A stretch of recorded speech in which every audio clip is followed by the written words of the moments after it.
There is a big gap between the way Erik Ten Hag talks about his football and what MU is showing on the field. It seems that Ten Hag could not fully convey his message to the players due to communication problems. Gary Neville said after MU's recent 2-2 draw with Tottenham, they really struggled to know where their teammates were and coordinate with each other. Where is the team's default playing style? I don't see that, and this is a real concern. Simply put, there is a gap between the football Ten Hag describes in interviews and the style of play his team is playing. This means that Ten Hag's communication ability has problems. It seemed like he couldn't convey his message to the players.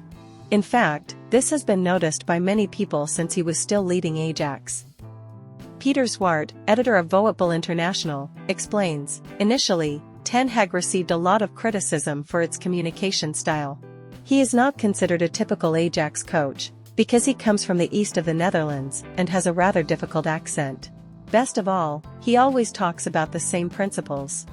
Repeat. Tottenham interviewed Ten Hag after Jose Mourinho was sacked in 2021, but ultimately chose Nuno Espirito Santo.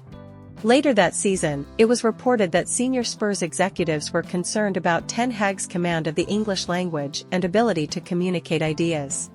Of course, English is not Ten Hag's native language, so he cannot be expected to use this language fluently. During the job interview process at MU in 2022, Ten Hag's meticulous approach impressed key decision-makers at Old Trafford. Technical director Darren Fletcher and football director John Murtough both feel there are no problems with Ten Hag's communication skills. When speaking, Ten Hag always tries to be a straightforward communicator, always looking to resolve situations directly. However, in recent weeks, he found that some of his information was misinterpreted. In addition, Ten Hag's instructions are confusing the players.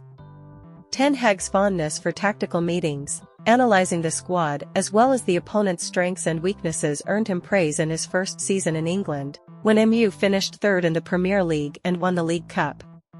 Ten Hag has conducted more of these meetings than some of his predecessors, with meetings typically lasting 20 to 30 minutes. By the 2023/24 season, meetings will last even longer, sometimes up to nearly an hour. And this makes the players feel uncomfortable. Ten Hag's reiteration of his principles, both in interviews and rehearsals, seems to stem from a desire to make sure everyone understands what he's saying. However, some players felt tired when he repeated almost obvious concepts over and over again. The more time Ten Hag spent trying to explain what he wanted from his players, the more he risked losing their attention.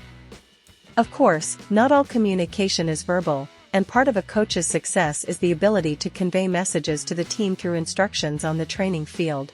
Ten Hag is not considered a typical Ajax coach, having spent time with Go Ahead Eagles and FC Utrecht, among others. However, he won the hearts of fans thanks to his ability to come up with ideas unrelated to Ajax's traditions to further develop the club's playing style. During 4.5 seasons in Amsterdam, he often divided the team into two sides that faced each other. In particular, goals are only counted if the entire side stands on the opponent's field. Ten Hag always asks the players to focus on high pressing and find ways to counterattack quickly after regaining control. But Ten Hag's efforts to turn MU into a team capable of quick transitions have made it easier to concede goals from counterattacks.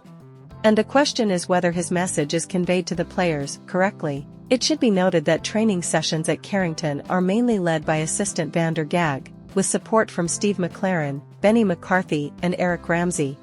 This is not the first time Ten Hag has faced questions about his communication style and playing style. He won the hearts of Ajax fans thanks to a series of positive results and eventually won many titles. So, only time will tell whether the Dutch strategist can turn things around at Man United or not.